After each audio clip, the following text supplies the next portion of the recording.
मैंने सवाल उठाया था क्या जम्मू में भी आईआईटी और आईआईएम जैसे आधुनिक शिक्षा संस्थान क्यों नहीं बन सकते।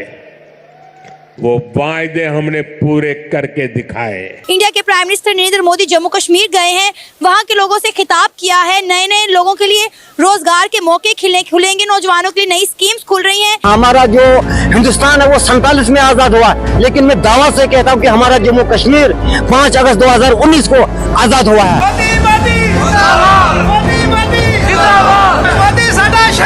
भारत के जो प्राइम मिनिस्टर नरेंद्र मोदी जी इस वक्त कश्मीर के अंदर मौजूद हैं। वहां पर उन्होंने तकरीबन 32,000 करोड़ के जो प्रोजेक्ट हैं उनका ऐलान किया। वो कहते हैं जी पाकिस्तान की टोटल जीडीपी तो $341 बिलियन है, जबकि इंडिया की एक कंपनी टाटा ग्रुप जो है वो तकरीबन $365 बिलियन का है। तालियां, और ये तालियां मैं लाहौर से सुनना चाहता हूं, और इस्लामाबाद से सुनना चाहता हूं, कराची से सुनना चाहता हूं, रावलपिंडी से सुनना चाहता हूं, और हैदराबाद से सुनना चाहता हूं। तो आप इमेजिन करें कि पाकिस्तान की जो मईशत का जो जीडीपी का टोटल हुजम है उससे भी $19 बिलियन जो हैं वो जो टाटा है उस की जो मार्केट वैल्यू है वो ज्यादा है। भारत वाले भी हमारा मजाक उड़ा रहे हैं और हम तो खैर उड़ाते ही रहते हैं, तो इसलिए कोई खास बात नहीं है, हम भी हंस रहे हैं अपने ऊपर। इसके साथ साथ जो एजुकेशन से रिलेटेड कुछ जो वहां पर आईआईटी और आईआईएम और ट्रिपल आईटी के जो प्रोजेक्ट हैं या वहां के जो यूनिवर्सिटीज हैं उनका भी ऐलान किया। इंडिया की अवाम आज इस चीज को एंजॉय कर रही है। भाई आप बहुत सारे ऐसे लोगों को सुनेंगे इंडिया के अंदर, वो कहेंगे भाई हम we are very happy, we are not with them. लेकिन हमारी अब ये हालत है कि हम भारत से क्या compete करेंगे। अगर हम भारत की एक जो बड़ी कंपनी है उसके साथ compete कर लें तो वो बहुत बड़ी बात होगी। जय हिंद दोस्तों। तो आपको याद होगा कि धारा 370 कश्मीर से हटने से पहले कश्मीर की क्या स्थिति थी। वहाँ के बच्चे स्कूल नहीं जा पाते थे, रोजगार का तो संसाधन था ही नहीं, और पूरी तरह से वहाँ पर कंट्रोल था पाकिस्तान का। कहने को वो हमारा हिस्सा था, आर्मी हमारी थी, लेकिन कंट्रोल पाकिस्तान का था, क्योंकि वहाँ पर जो लोग सत्ता में बैठे हुए थे उनका सीधा कनेक्शन पाकिस्तानियों से था। लेकिन फिर प्रधानमंत्री नरेंद्र मोदी आते हैं और फिर वो धीरे धीरे मतलब अब एक स्ट्रेटजी रही होगी स्वाभाविक है, अजीत डोभाल का उसमें काफ़ी अहम योगदान रहा है। उन्होंने धीरे धीरे कश्मीर को आज इस तरह से बदल दिया कि कश्मीर की जनता ने भी फ़र्क देख लिया है कि उस समय क्या था और इस समय क्या है। और ये बात वो ऑन कैमरे पे कह रहे हैं कि पहले हमारे बच्चे पढ़ने नहीं जा पाते थे, रोज़गार था ही नहीं। आज हम काम कर रहे हैं, पैसे कमा रहे हैं, आज हमारे बच्चे स्कूल जा रहे हैं, वहाँ पर थिएटर खुल रहे हैं, वहाँ पर रेल पहुँची है, पहली बार रेल पहुँची है कश्मीर। अब आप कल्पना कीजिए, पहले आतंकवादी घूमते थे, और ऐसा नहीं है कि वहाँ पे प्योर मुसलमान है तो वो सब सेफ थे। आतंकवादी किसी के भी घर में घुसकर रहते थे और वो जो चाहे वहाँ पर करते थे। किसी को भी, कई मुसलमानों को मारा है उन लोगों ने। ये ऐसा नहीं है कि ये सिर्फ हिंदुओं को टारगेट करने, जो मुसलमान उनके खिलाफ जाता था उसे टारगेट करते थे, क्योंकि इनका प्लान तो पाकिस्तान से है, जिहाद करना है। जिहाद के रास्ते में मुसलमान भी आएगा तो वो भी इनके लिए काफिर है। तो यही इन्होंने किया है। लेकिन फिर भारत सरकार ने कई तरह से पकड़ा, इन्हें पूछताछ की, जॉब ख़त्म की, फंडिंग जो बाहर से आ रही थी उसे रोका, जैसे तैसे काम किया। लेकिन फिर उन्होंने टारगेट किलिंग शुरू कर दी थी, आपको याद हो तो। अलग अलग मतलब एक एक व्यक्ति को टारगेट कर रहे थे, भय फैला रहे थे।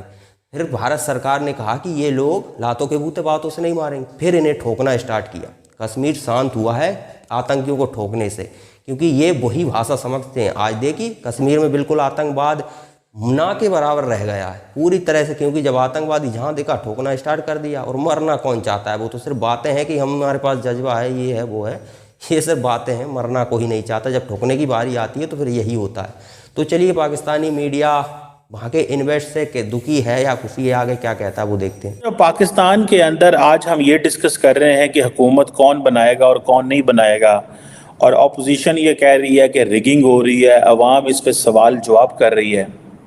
तब भारत के अंदर भारतीय मीडिया ये कह रहा है कि टाटा ग्रुप जो है वो पाकिस्तान की सारी इकोनॉमी से बड़ा है।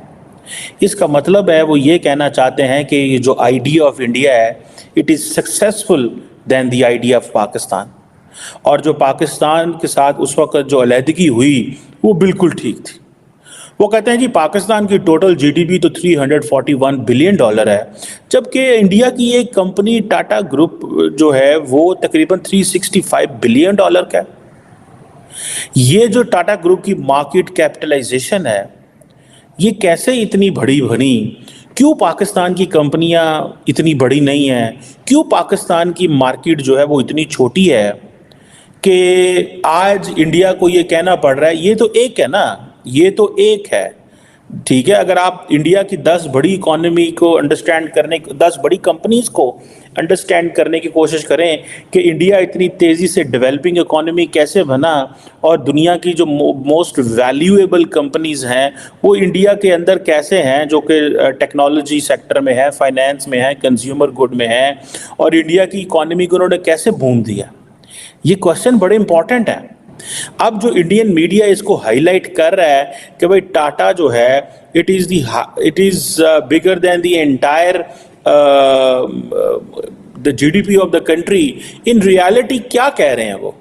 अगर इसको आप समझने की कोशिश करें तो आपको वो सीधा सीधा कह रहे हैं that the idea of Pakistan has failed although it has not failed, ठीक है, लेकिन उनका पैगाम तो यही, आपको सीधा वही पैगाम दे रहे हैं कि भाई देखो हमने अपने मुल्क को कामयाब करा लिया है, अब आपका और हमारा कंपटीशन कोई नहीं है।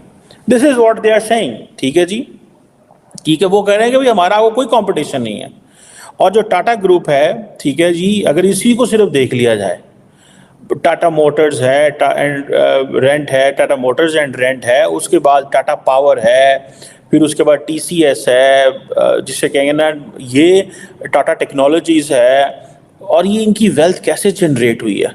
फिर इनकी होटल चेन्स हैं, Tata investment corporation, automobile corporation of Goa, पता नहीं, मैं देख रहा था इनकी लिस्ट है पूरी, जिससे ये पता चलता है कि ये तो भाई क्या है और क्या नहीं है।